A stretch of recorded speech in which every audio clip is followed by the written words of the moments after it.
Hi everyone and welcome back to the Voices of Boyle. This is episode 94. We're creeping up towards that 100 mark and today we're delighted to have Andrea Cosgrave as our guest. If you don't know the name Andrea Cosgrave, you will know the name Andrea McGovern. Andrea is the same vintage as myself and she grew up in Maple Drive. Today we take a trip down memory lane with Andrea and we touch on the good old days of schools and sleepovers. We briefly mentioned Balnagar and some of the devilment that we got up to back in those days. The bulk of our chat, however, will be focused on travel, and Andrea talks to us about how she and her husband Damien weren't always into adventure. They were quite happy actually with the beach holiday for a week with the feet up. But once the kids came along and work got more hectic, their holidays away became so much more special and adventurous. Andrea, Damien and the kids have been on some great adventures over the years and they're not showing any signs of slowing down. Andrea talks about the perks about travelling with kids, the things that are difficult, and she shares lots of info on what works for them when it comes to booking trips and being on the road. She shares an insight into their adventures on Instagram and we talk about how she got started and why it's important for her, Damien and the kids to document their travels. We will share all the details of where you can follow the adventures of the Cosgraves in the notes, but for now, turn up the volume and let's dive into a conversation about the old days and family travel.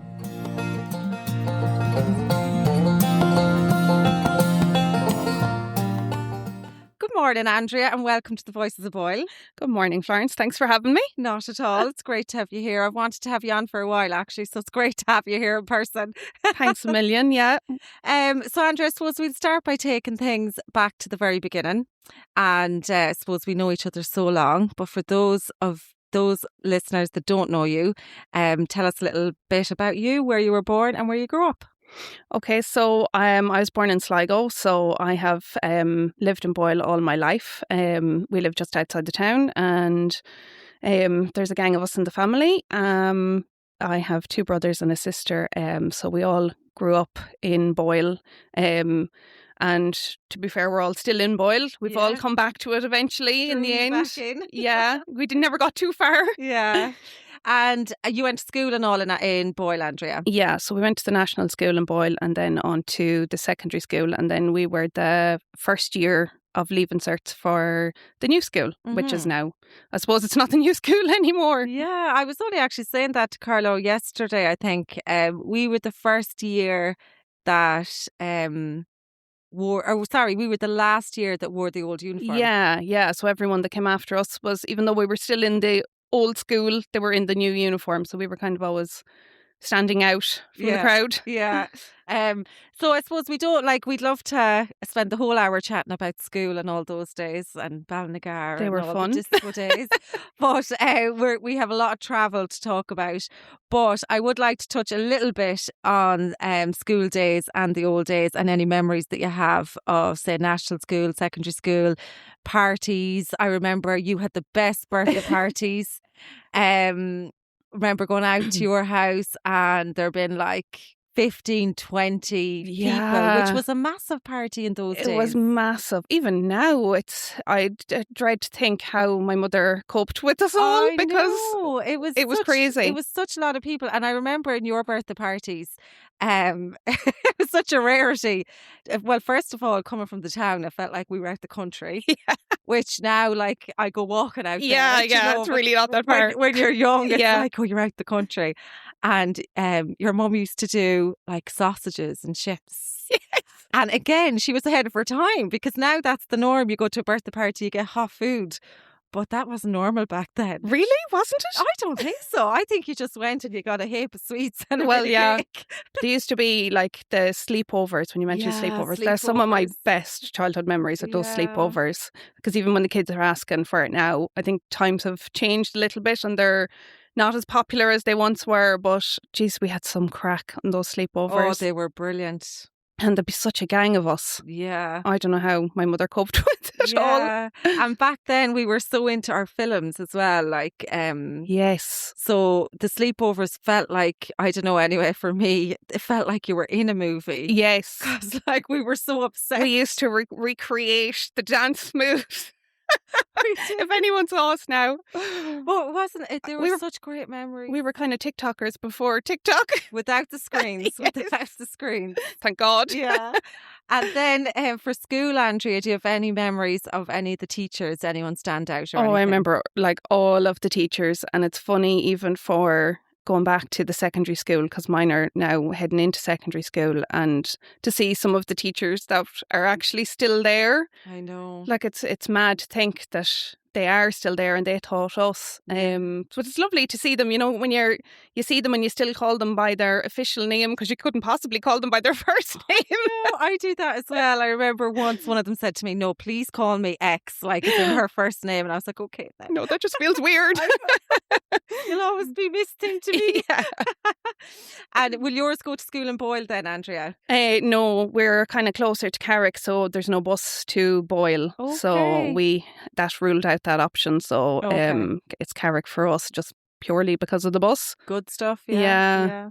But it's hard because we're kind of in between 3 different schools, so we're spoilt for choice now. Yeah. It'd be nice to see them go back to Boyle though, like when it's where we were, but I know, but you can't. The practicalities. If the bus doesn't go in, you don't want to be having to go in every morning. No, yeah. No, we couldn't.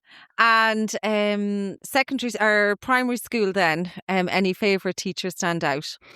Oh God, there were so many lovely ones. In fairness, I don't think we ever had a bad teacher. No. I suppose Miss Byrne always stands out. God, I don't even... I think she had us she did actually, I don't know, I think she had us for communion year as well, yes. So it was special. And you know when you're that young and they're so nice to you? Yeah. She's definitely a good primary school teacher. Like she has that way about her. She does, and like she definitely instilled in us, for anyone that was in our class or came before or behind us around that time, how to treat other people. I remember she always had up on the wall, treat others as you would like to be treated. In big writing. Yeah, I actually remember that. Yeah, and she was just a lovely person. Yeah. So there's loads of them. Like I don't ever actually remember having a teacher that I dreaded going into, like, even the ones that were stricter, you'd nearly still be able to have the crack with them at the same time, or nearly half the crack was trying to annoy them to wind them up. And they still never got too much. Like, no. It was never a horrible environment. No, definitely not. Yeah. No, I'd say some of them could tell stories about us. Yeah, they might have a different story. Maybe if any of our teachers are listening, you're welcome to come on and tell the real truth. Maybe not. And Mrs. Hunt as well, and Mrs. Sheeran. Yes. They were all lovely. Oh yeah, they were. Yeah. You know, you could really go through them all. Yes, definitely. I know there was no bad teacher. We had some lovely ones. Like, they were all so nice to us, but we had a nice class, in fairness. There was no badness in any of us. We did. And there was no, I always say about our class, there was no bullying or no meanness or anything like that. No, it wasn't even we didn't even know about it, I don't think. And do you remember our last day of primary school? No, I remember the shirts. I still have my shirt that we all signed. Do you still have yes. It? Oh God. Well, in my mother's house, because I'm not a hoarder. Yeah. But yeah, no, I'd still have that. But I don't really remember the last day. Oh, I remember we had some crack. I remember us all writing our names on the blackboard. Then I do have a picture. It surfaced there recently. I think it was Siobhan's hen party or something like that, but it was all like standing with our arms around each other like a girl band. Oh yes. Oh, we were great for making these little girl bands, weren't we? Yeah, and making up songs. It just brought back all those memories. We were it was the end of an era. Yes. It was kind of sad in a way, wasn't it? Yeah, well, we kind of split up after that. Yeah. Because everyone went different kind of ways between Carrick and boarding school and all of that. But then we all managed to stay in touch. Find our way back to each other. So I suppose, Andrea, that brings us up then we'll take a little leap to meeting Damien, getting married. Yes. And you just told us, or just said there, you got engaged in Vegas. Yes. And what year did you get married? We got married in 2012. 2012. Yes. Wow. Yeah. So it's a good while ago now. It's a good while ago. And obviously you have 3 beautiful kids. Yes. Cara, Caoimhe and Riley. Was Riley older than Caoimhe? Riley is older than Caoimhe, Okay. yeah. There's 18 months between them, so Lovely. They're quite close together. And so before kids, because we're going to focus a lot on travel now and your adventures as a family of 5. So before travel, you took a few trips with Damien, obviously. We did. Or sorry, before kids, should I say? You took a few trips with Damien. Yes. So we weren't actually major travel lovers back in the day. We would have taken, I think our first holiday was, I bought Damien a trip to Bulgaria for his 21st. So that was our kind of first trip away. And we did some small trips, but nothing really major. We weren't actually big travellers, either of us. I think Damien had only been outside the country once before we met. Wow. Yeah. We weren't major into it or anything. It kind of came afterwards. So we got engaged in Vegas. We had again, I think that was a birthday present. I think I tend to book trips as birthday presents because it's kind of you then. Then I win too. Yeah. But I think that was a birthday trip too. But I don't think we had any major trips before that. So back then it was never like, right, when we have kids we're just going to head off and do all these big adventures. But you did like to get away, obviously. Bulgaria back then wasn't as popular as it is now, so it was still kind of out of the ordinary. It was out of the ordinary, but then I think it was like picked out of a catalogue. Like it wasn't, remember back in the day where you used to have to actually go into a travel agent and like you got one photo of a hotel and you booked your entire trip based on that one photo. And it was usually the front of the hotel. Yes, exactly. So it gave nothing away. So I think everything was kind of booked based on that. We were kind of mainly, when we were first together, we were, I suppose we were more focused on work and grown-up life. Like we were very settled very quickly. We didn't do the travelling thing after college or anything like that. And I suppose we're trying to make up for it now by doing it more so now.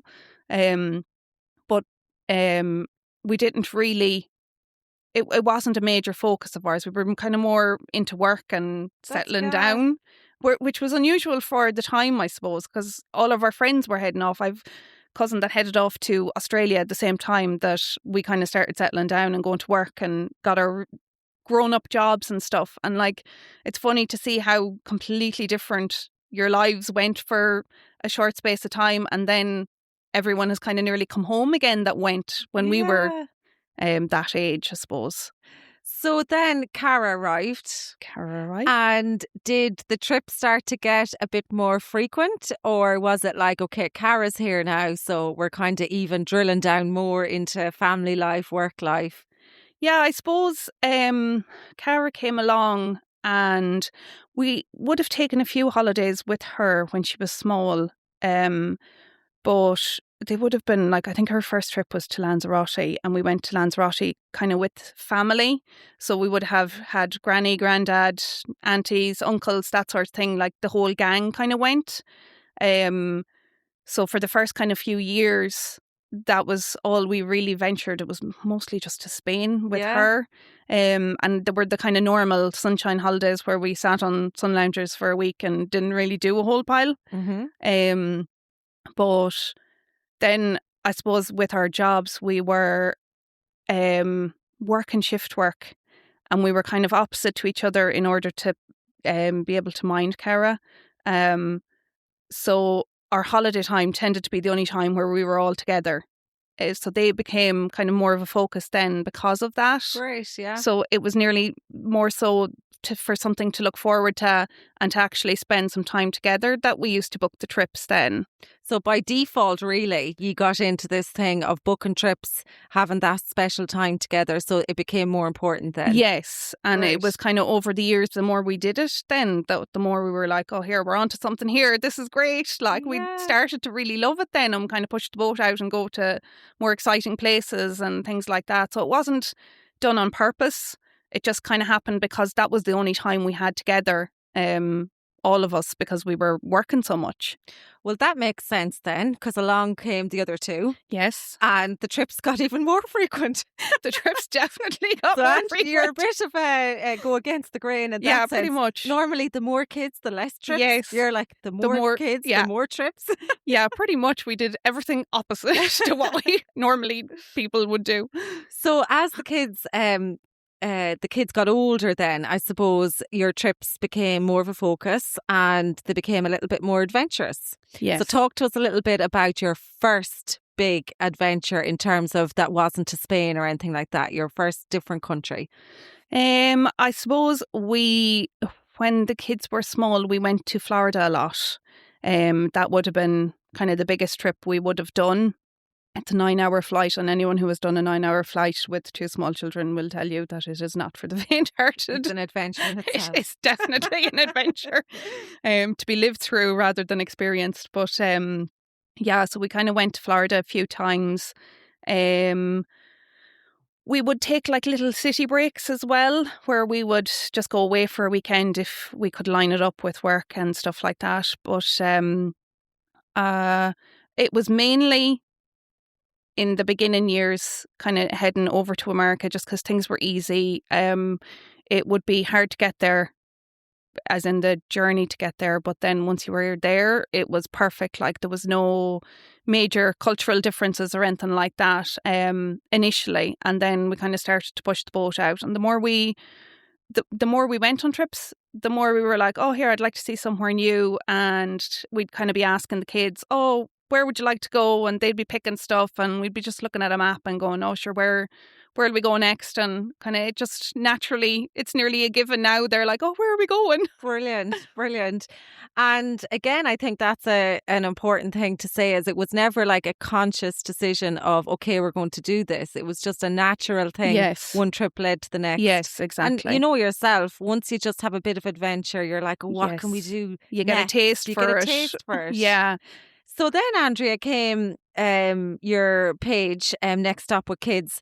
So talk to us a little bit about that. And obviously we'll share everything in the links and that, so everyone will know where to go. But when did the idea for the page come about?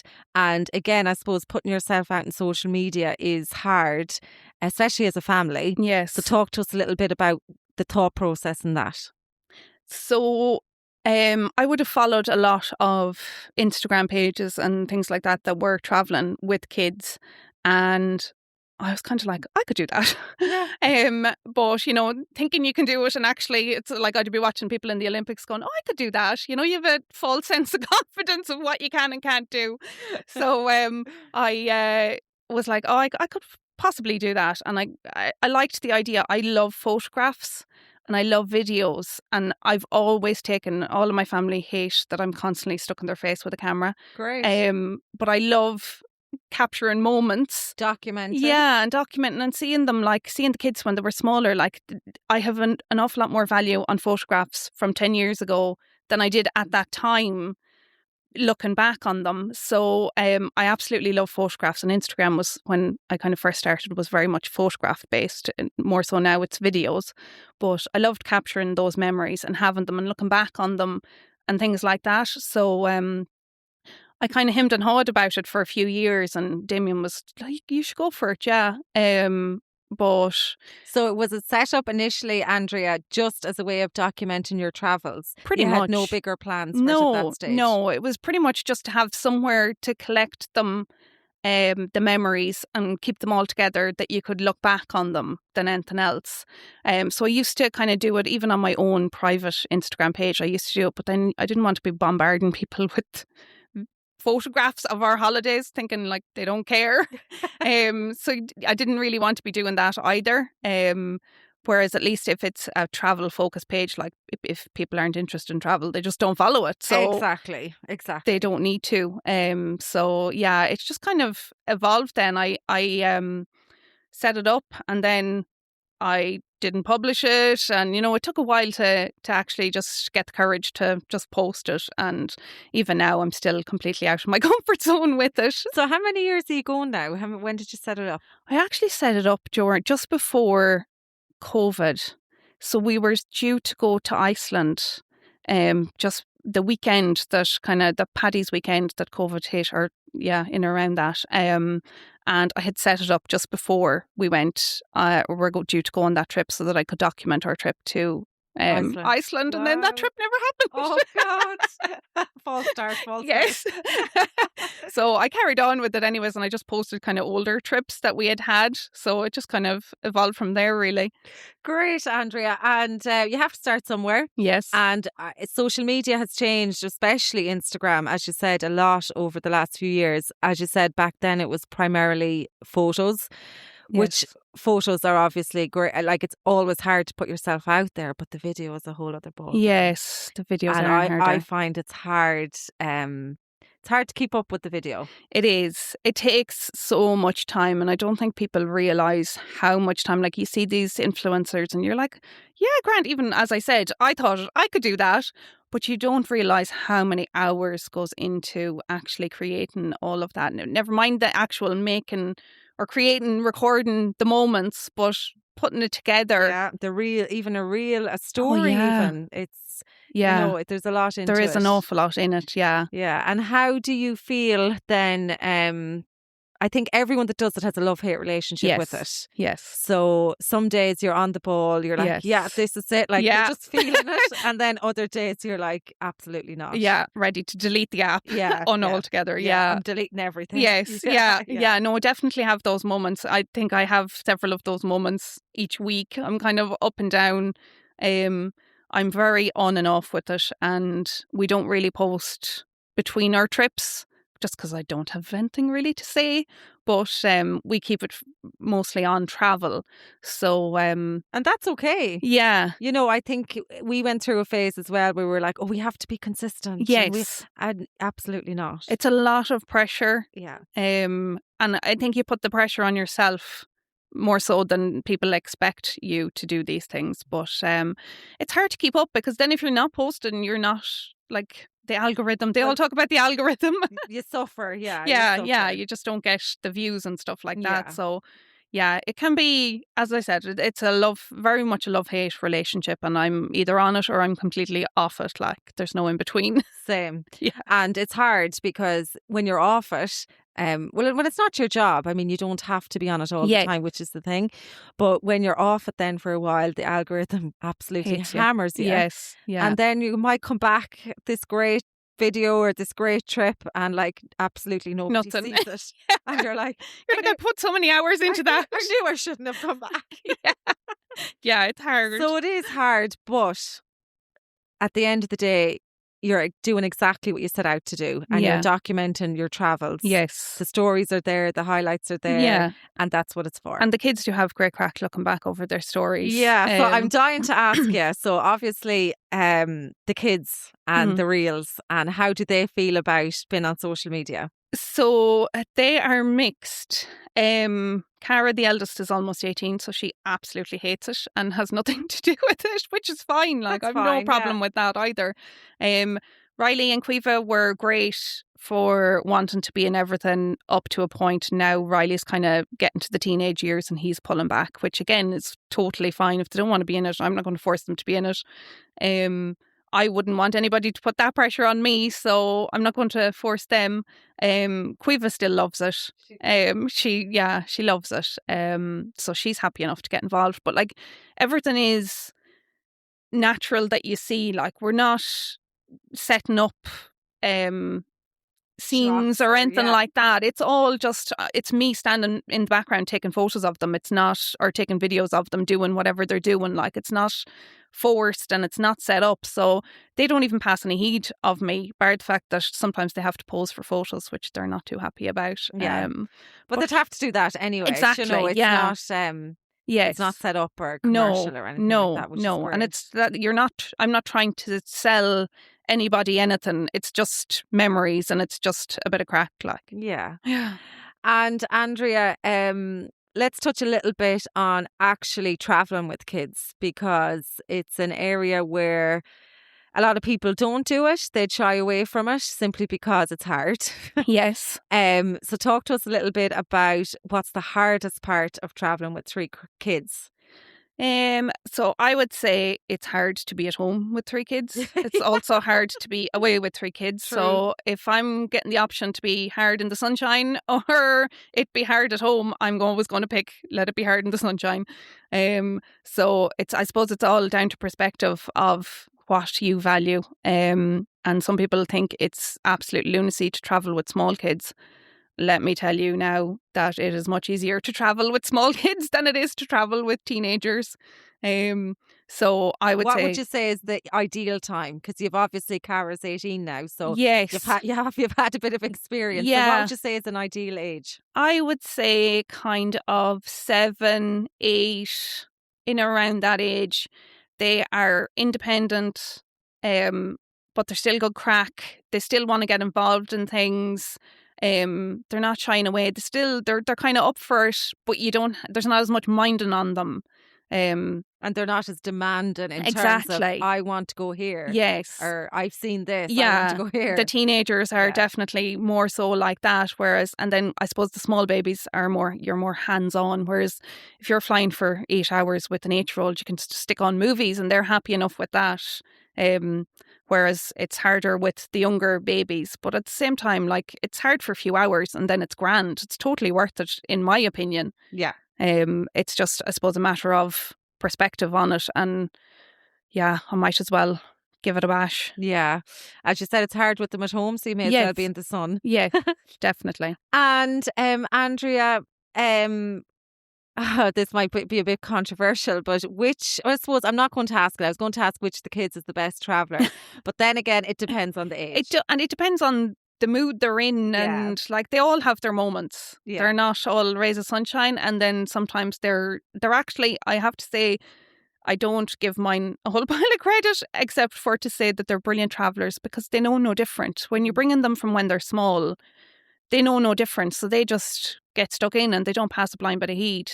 I really do believe that. Yeah, you know, if you can train them, it's the same as bringing a child to a restaurant. They're not going to know how to behave in a restaurant until they're brought to that restaurant and you experience it, and their exposure to it, then it becomes natural. Yeah. So it's the same with travelling, I think. I think so too. We have a few friends as well that travel full time with their kids. Yeah, I'd love to do that. You know, they're everyone's like, how can you do it? That's crazy. It's like, that's what they're used to. Yeah, they know no different. Yeah, you know, and they respond differently to different situations then, because they have so much more experience than, I suppose, a child that hasn't been away or has only been to certain places. Their eyes have been opened a bit more. Yeah.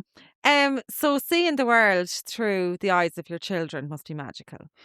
It is. It's completely different. I suppose it's kind of hard to, as I said, we didn't travel when we were younger, so we didn't see it either. Excuse me, sorry. So we didn't travel when we were younger. We didn't see it either. So we're kind of experiencing it through our own eyes and through their eyes. But you kind of see it different. You have to adapt to their way of travel. More so than our own way. They set the pace. So you can only do as much as they want to do. Yeah. And we would try and get them involved in the planning of it, and that they have an idea of where they're going and what they're doing, so that they can look it up if they want to. Now, they mightn't necessarily look it up, but they'll look up things and they'll kind of get excited for it that way. So it's fun to see them getting excited by trips. Yeah, and I think in years to come, it'll be then they'll look back and go, wow. Yeah. Like, now they're probably thinking it's normal. Yes. Yeah. They kind of have, we've kind of ruined them in a way, because they've become too used to getting nice places. Yeah. The standards are a little bit too high sometimes. Yeah. So then when they've their own kids, they'll be like, God, we really did have it good. Yeah. I'm kind of hoping for that anyways. And I'm hoping they might bring me along. Babysitter. Well, true. Yeah. So you mentioned planning there. So let's go a little bit into the planning. You've shared loads of hacks and tips on your page about family trips, family traveling. What's the one practical thing that you'd like to share in terms of anything that you wouldn't leave home without, or anything that you'd say, don't leave home without checking this? Anything. So passports is a big one. Mm-hmm. Always check the passports and don't take it for granted. Even if you think they're in date, check them anyways. We've had a few, even us had, I don't even know where we were going, but we were due to go on the holidays, and as I went to check in, realised that Riley's passport was out of date. So we had that emergency trip to the passport office. But I think every family has that at least once, and you never have it a second time, because you never make that mistake again. Yeah. Kind of products wise, we always forget the plugs. The plugs is a big one. I don't know why we still never remember to bring the plugs. Tips wise, I'm not really sure. Do you travel with an extension lead?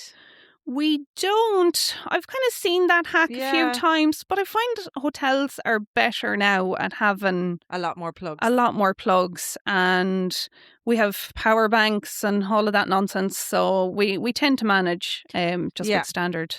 And booking wise then, Andrea, any specific platforms you'd use? Any favourite airline?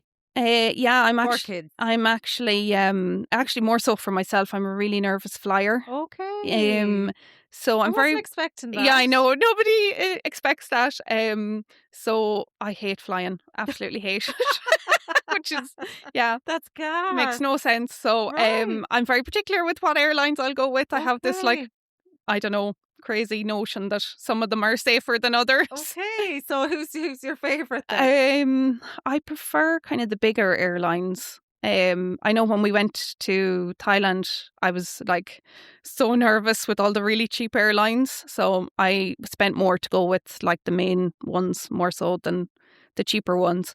But kind of hack wise there's no major, like I'd use Google Flights, and if we're booking a trip and we have dates, I will try and be flexible on where we're going and try and get the best value that way. Or if we know where we're going, I'll try and be flexible on the dates that we're going. So I'll kind of go into Google Flights and I'll just put in search anywhere and put in our dates and see where's good value to go to that weekend, and that'll be where we'll end up going. Brilliant. So flexibility is a big thing. Definitely, especially when you're traveling with as many, because the costs add up very quickly, especially because if you're over 2 children, most people will know you have to pay for 2 rooms, or you have to try and find accommodation that will fit all of us, which is the bane of my life. It's so hard to do. I don't know how there isn't more hotels that cater for larger families, but there isn't.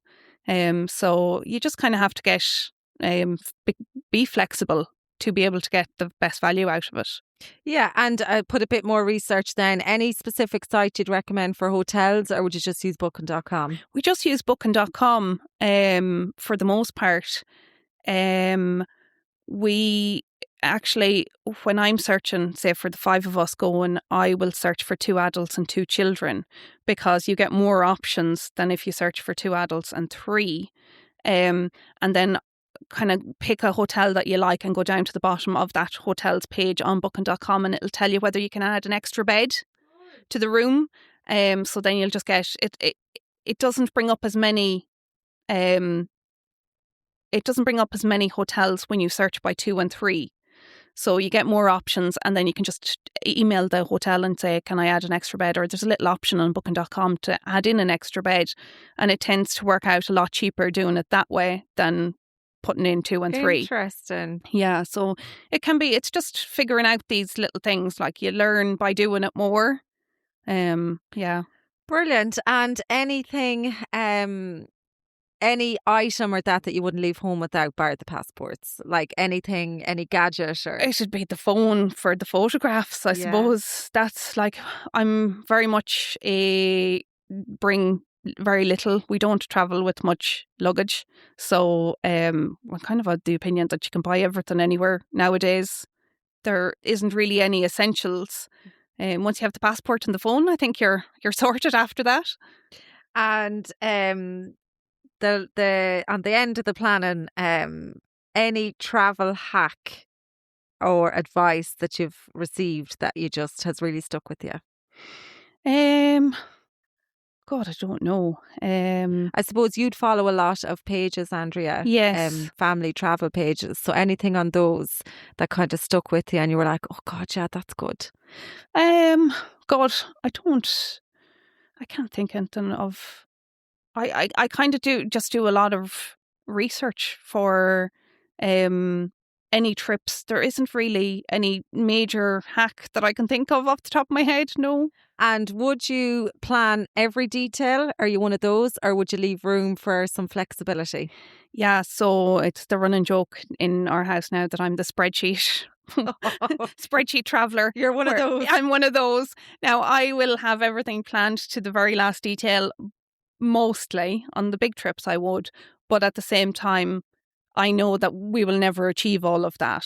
So this is best case scenario, and I'll kind of plot it out just to know where to go and what areas are close together, and it's more the practicalities of it. But I don't actually expect to be able to tick off everything on the list. Like, as I said before, the kids set the pace, so if they're not feeling it, it gets crossed off the spreadsheet fairly quickly.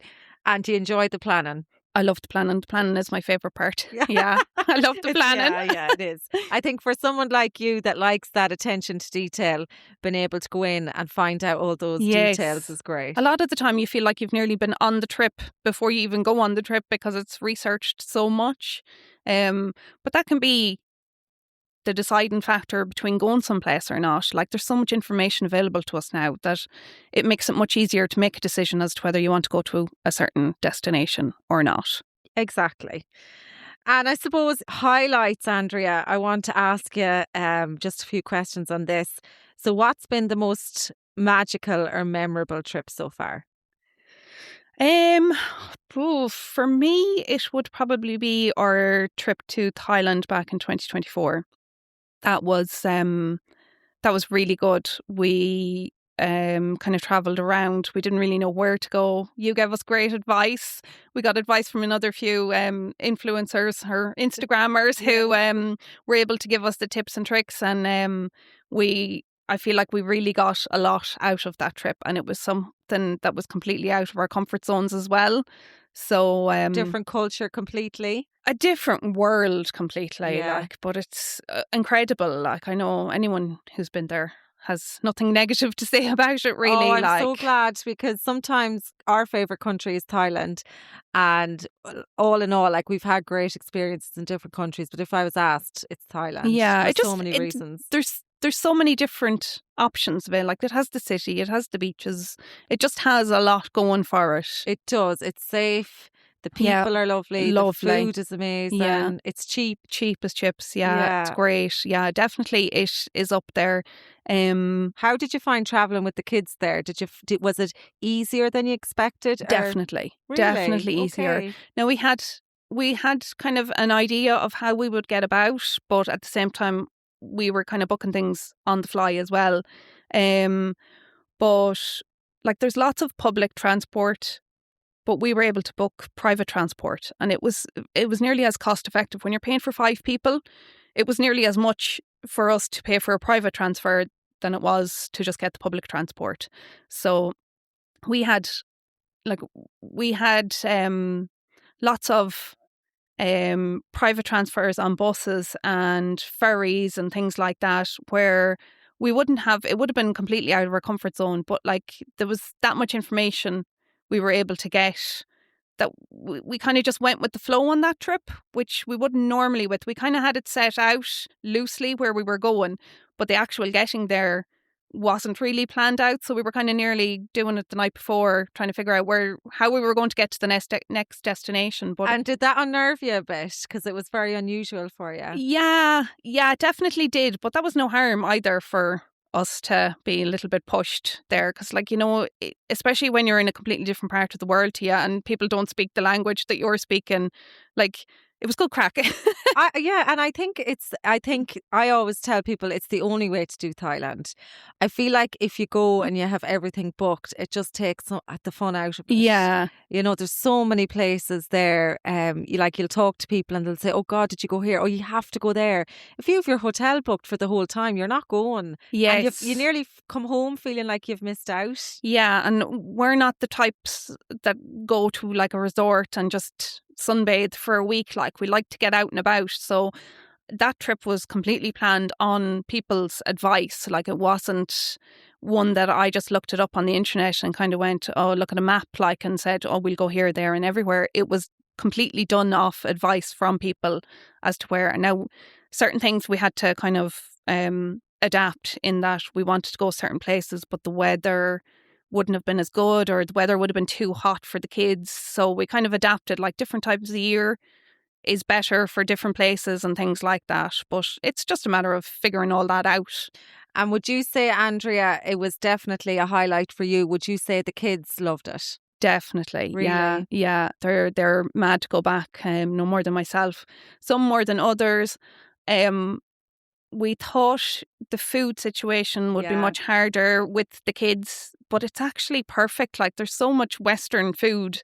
Like, the most expensive meal was actually McDonald's over there. Yeah. But they had great experiences. Like, they were eating crocodile and scorpion and all these random insects and things like that. Sure, they thought it was hilarious. So it's a completely different world, and sure, it's no harm for them to experience that. Brilliant. And just briefly, for anyone that might be listening that has kids and would love to go to Thailand, give us some of the destinations that you went to that you would recommend. So we went to Bangkok, which I loved personally. We went to Koh Samui, we did Phuket, we did Khao Sok National Park, which was probably the highlight of the whole trip, even though it was kind of the worst part of the whole trip as well. Where else did we go? We travelled all around. We kind of went up and down. Did you get up north? We didn't get up north. We would love to have done Chiang Mai, but the weather was just incredible. We wouldn't have been able for the heat of it. Plus the expense of adding it in.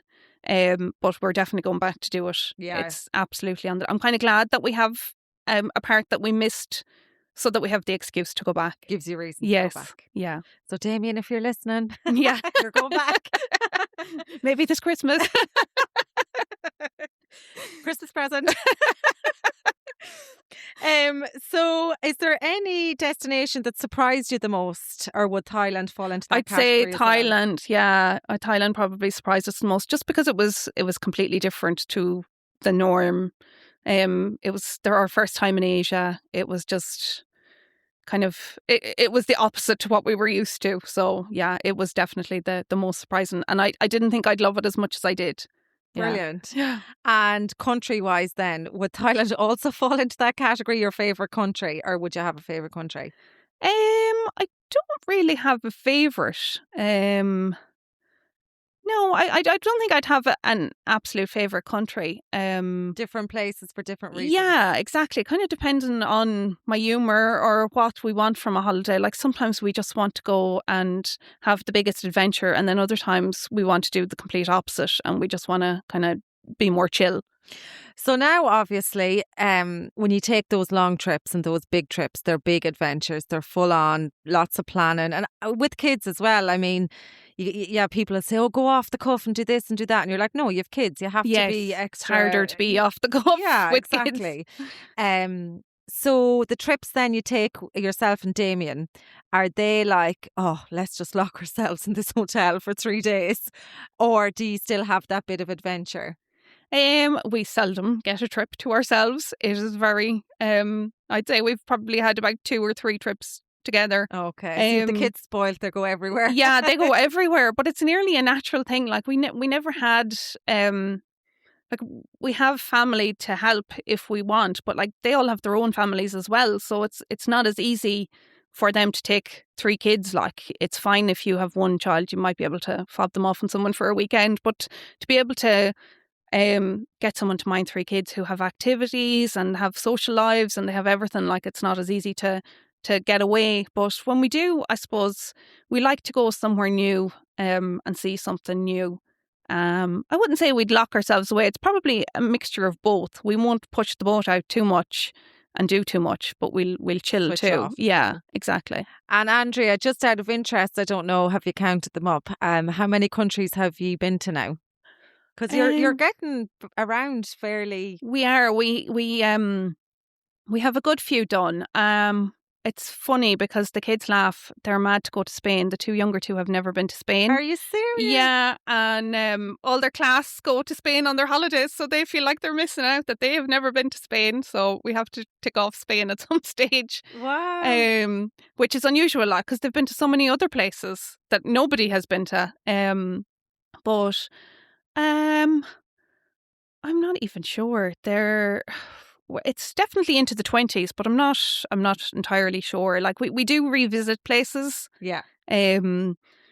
We frequently go to America, so that kind of Keeps drawing you back. Yeah, that always draws us back. So like you're not ticking anything off there, but we like to go to different states if we can, or if we go on a trip to a certain place, like we love going to Orlando, we will try and add in a road trip to go somewhere else with it, so that we do have the chill, but we also have the little road trip as well. I love a road trip. Yeah, and it's nice to have the comfort of to be familiar, but also to have that adventure of the unknown as well. Yes, exactly. It's the best of both worlds.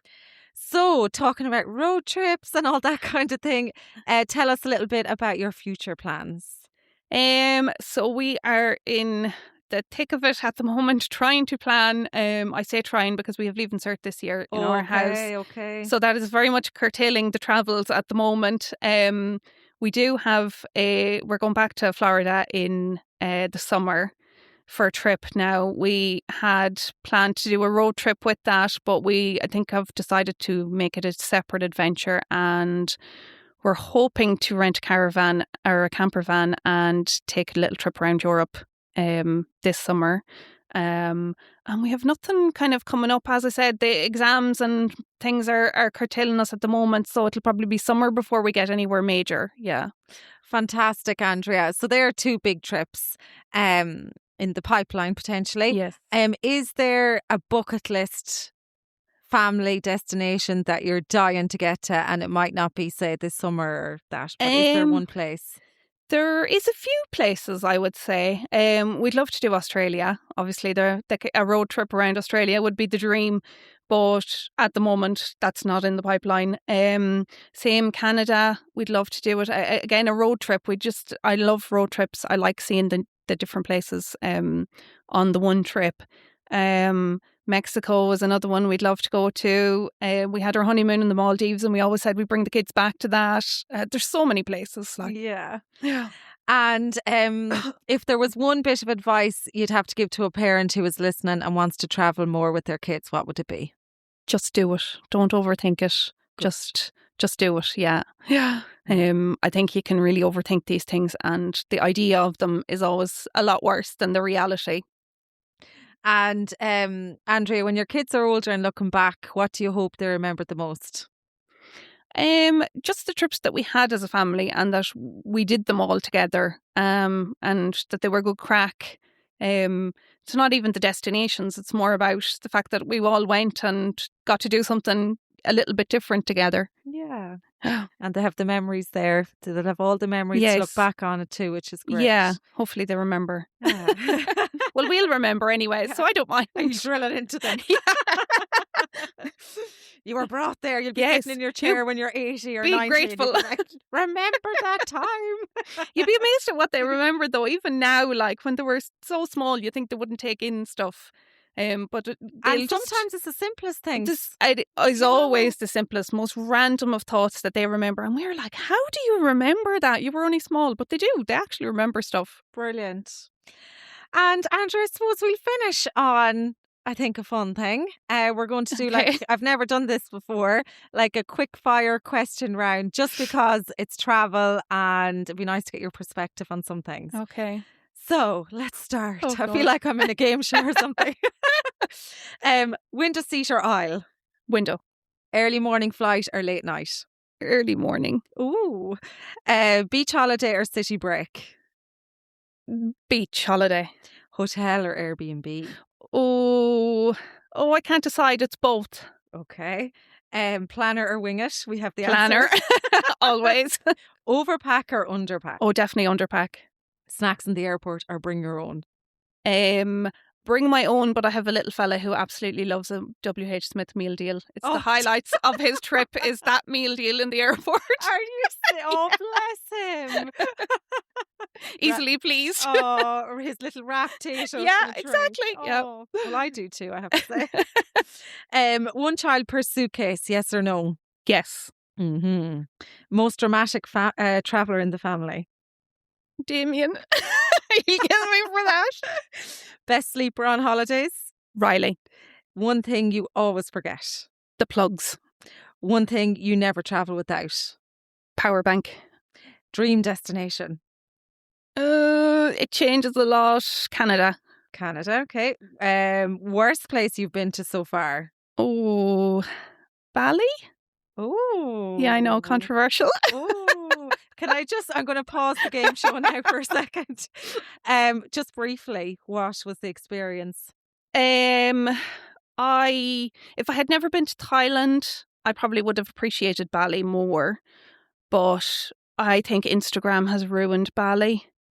It was just Instagram everywhere. And I know that's kind of ironic given that I post on Instagram, but it's there's a difference. So fake. Yeah. Very fake, yeah. I think it ruined Bali for me, if I'm honest, yeah. And it's not real. Like what you see on Instagram isn't real. So not real. Oh, and even as I was posting our trip, I was trying to say in the comments going like, I know this is a pretty picture, but this isn't the reality. I know. But it's very hard to get that across. And I know like so many people absolutely adore Bali, but just for me, it wasn't for me. Yeah. And that's okay. Yes. Back to the game show. Okay. Who's most likely to lose their passport? Cara. Sun lounger at 8 a.m. or absolutely not? Oh God, I could think of nothing worse. Snow or sun? Sun, definitely. Instagram or TikTok? Instagram. Favorite type of food? Pizza. Sunrise or sunset? Sunset. Markets or stalls? Markets. That's it? Yay! I survived. Do I get a prize? I'll get you a cup of tea. So Andrea, that's it. Thanks so much for your time. Is there anything you'd like to talk about that we haven't touched on? No, I think you've covered it all. Good stuff. Thanks so much for having me. Thanks a million for joining us, and I wish you the best of luck in your future travels. Hopefully this summer now you get hitting the road. Yes. And for anyone that would like to travel, Andrea and her gang, we'll post the link in the notes. Brilliant. Thanks a million. Thanks.